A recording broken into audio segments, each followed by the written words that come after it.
На холодной колымской земле гостей всегда встречают с теплом. В Магадане собрались мастера косторезного искусства из 30 регионов России и 8 стран мира, чтобы поучаствовать в международном фестивале «Косторезное искусство народов мира». В этом году впервые за время проведения фестиваля произведения мастеров собрали на большой выставке в центре Рында. Здесь нет ограничений. Среди экспонатов предоставлены большая и малая скульптура, украшения и картины, анималистические формы, приближенные к народному промыслу, и композиции, созданные по академическим правилам.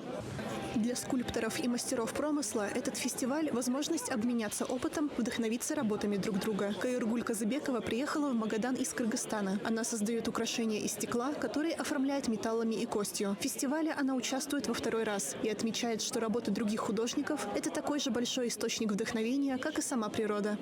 Меня пригласил Константин Борисович Кузьминых. Я была очень приятно удивлена приглашению. Я с удовольствием приехала показать свои изделия.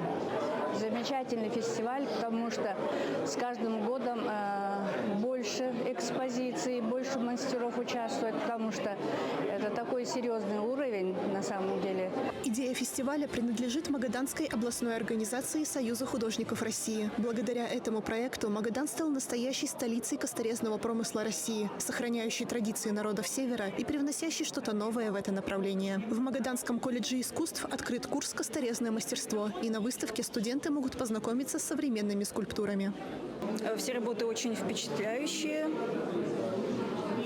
Их каждый подолгу хочется рассматривать. И лично мне больше нравятся какие-то более миниатюрные работы, которые вот очень такие детальные, маленькие, но большие работы тоже хороши.